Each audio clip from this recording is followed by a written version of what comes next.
Fala galera, para quem não me conhece, meu nome é José Eduardo e esse aqui é o projeto de extensão educacional da UEG no curso de Física. Apesar de eu ser um aluno de matemática, hoje eu quero bater um papo com você sobre os átomos. Vamos lá?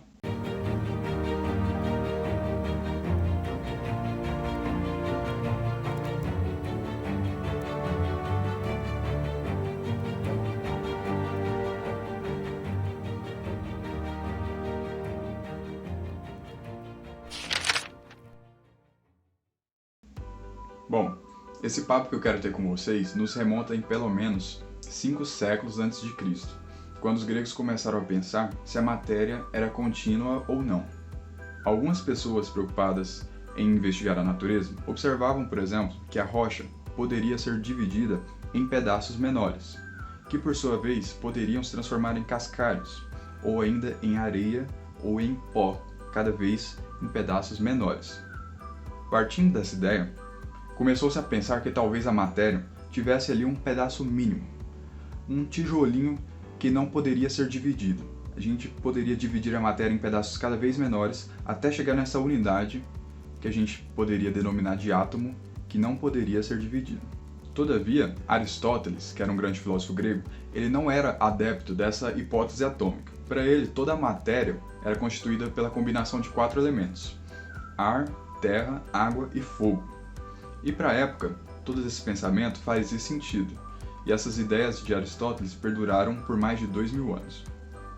Já em 1800, um inglês chamado John Dalton foi quem ressuscitou essa ideia atômica. Dalton ele explicava as reações químicas partindo do pressuposto que toda a matéria fosse de fato dividida em átomos. Todavia, ele não tinha, e nem a comunidade científica da época, alguma evidência de que isso fosse verdade. Foi até que em 1823, um escocês chamado Robert Brown, ele percebeu uma coisa muito interessante no seu microscópio. Em observação a grãos de pólen, ele viu que os grãos eles estavam o tempo todo se movendo e saltando, e ele até chegou a pensar que os grãos fossem algum tipo de ser vivo.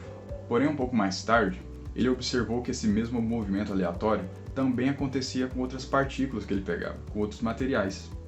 Então, em analisar isso, ele viu que essas partículas estavam ali nada mais do que colidindo com objetos que a gente não consegue ver, de tão pequenos que são, unidades da matéria que são invisíveis aos nossos olhos.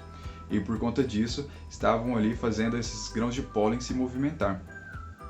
E com isso e outros estudos que sucederam a Brown, concluiu-se que de fato, essa hipótese atômica, essa teoria dos átomos, era de fato verdadeira.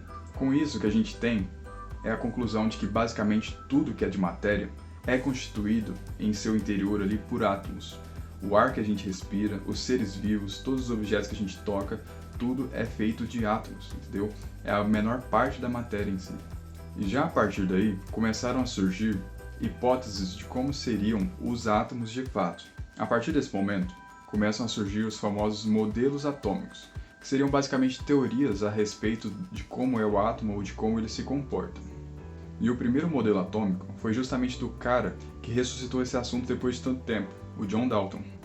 Para Dalton, o átomo ele era como uma esfera massiva, indestrutível e indivisível.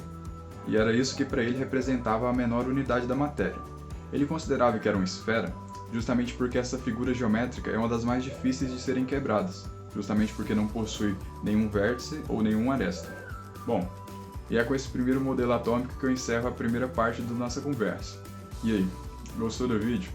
Deixa o like aqui, não esquece de se inscrever no canal e deixa um comentário pra gente também.